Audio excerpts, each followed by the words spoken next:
Usually I just snap a quick picture while the painting's on my easel. Yet after some recent feedback though, I wanted to try a cleaner look, at least for my website. This painterly artist studio look might work well for social media, but I wanted to try my hand at a bit more sophisticated look, less distracting. And everything I'm showing you here is just for my website and social media. It's not for prints of any kind. Please excuse the changing light situation in my studio right now. There's just clouds coming and going the entire time, and it's gonna go light and dark and light and dark. I started today by cleaning my entire studio out. I wanted to have a clean wall look as much as possible, nothing subtracting from the beauty of the painting itself.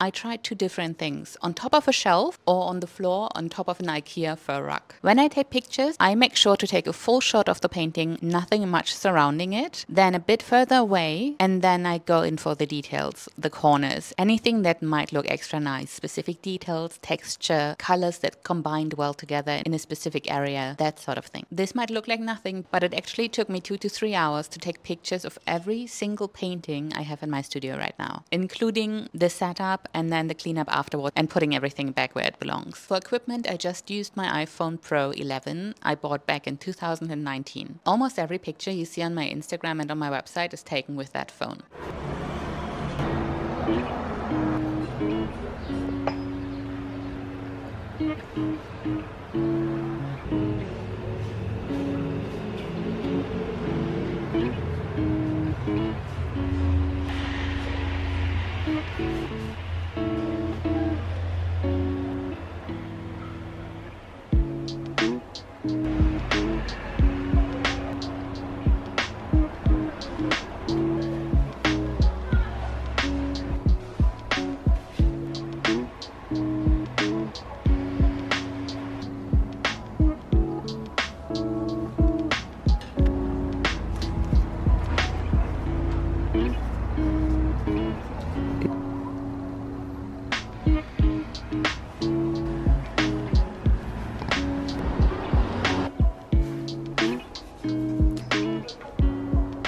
Now for editing, I know there's a multitude of editing software and apps out there. For years now, I've used a color story app, but any app that lets you adjust brightness, contrast, saturation, vibrance is perfect for the use of this. What I like about a color story is you can save your presets, meaning whenever I found a set of edits I like, I can save them and use it again and again, and I can batch edit my pictures and videos as well. I can only edit 1 minute long videos maximum though. And once all of these pictures are taken and then edited, and at that point my phone is rather hot from overuse, I airdrop everything to my MacBook and put them on my Squarespace website. And this can take a bit of time if your internet connection is not especially fast. For this entire thing, I think it's much easier to just take pictures of one painting when it's finished and upload them, instead of doing the entire bulk like I did in my studio. But I've committed now and I need to see it through. Because all of this takes a while and you do need decent sunlight to pull it off, which is why I shoot next to a very big window, I didn't manage to shoot the pictures where I'm posing with my art. Personally, those do really well on social media and always give the buyer a nice idea of how big a painting is, so I'll save that for another day and maybe another video. I've been taking photos and editing them and uploading them for years, so I might very well gloss over some things that seem obvious to me but not to you. So if I've missed any of the information, if anything is unclear, do let me know in the comments and I will get back to you on that. Let's make the world a more colorful place, one painting at a time. See you tomorrow.